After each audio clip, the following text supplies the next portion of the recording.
homeless. How could someone go from living on the street to signing $100 million deals and becoming one of the NBA's biggest stars? Well, this is the story of Jimmy Butler. Jimmy's the last person you'd expect to have been homeless, because he was just an innocent kid growing up in one of Texas's richest cities. But at just 13 years old, his life came crashing down.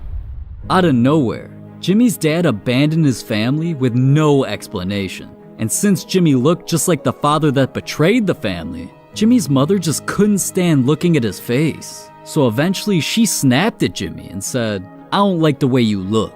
You gotta go," and kicked him to the streets. My mom kicked me out of my house, to tell the truth. I bounced in and out of guys' houses in high school.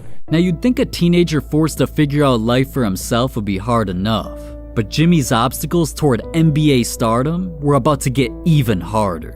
See, any day he couldn't crash at his friend's house, he'd just roam the streets. And being homeless in the Texas heat would be brutal for anybody, but especially Jimmy. And living like that forced him to make a life-changing decision.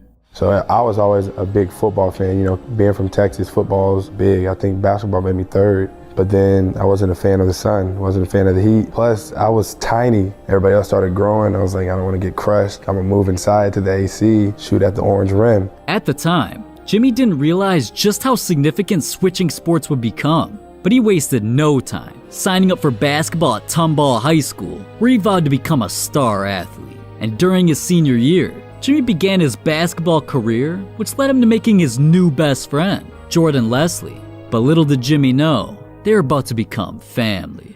I mean, I was always like, man, you can stay tonight. My mom won't care. And then I'd just be like, oh, just one more night. And it just kind of developed into a week and then a month. Jimmy finally found himself a permanent home. But more importantly, he felt love and support. Jimmy knew this family took a risk bringing a stranger into their lives. So he couldn't let them down. And for the first time in Jimmy's life, he had hope. His basketball days were only beginning. And yet, he instantly set a goal most kids could only dream of, making the NBA. But Jimmy was determined, and that year the journey started off strong, because he committed to playing basketball for Tyler Junior College. I remember the first time walking down this bad baby. I knew I ended the game with 33 points. And with that 33 points, I was asking myself, is this real? Can I really score 33 points on a nightly basis? And then the next time I came out, 35 points. So I knew that I belonged here. This is where it started for me. Now, I don't know about you, but dropping 30 points a night sounds good to me. But see, Jimmy was only dominating players in junior college, and doing things at that level meant little to nothing. Jimmy knew if he wanted to accomplish his NBA dreams, he had to step up his game and be recruited to a top-ranked university. But right then and there, Jimmy realized his goals were even harder than he imagined. Because Jimmy already had a star teammate who was attracting scouts for himself. So with Jimmy knowing he had to compete with his own teammate for the spotlight, he began doubting he'd ever go pro. Hey, Dr. Drew and my wife Susan here. We want to show you something. You've probably seen this guy all over your feed.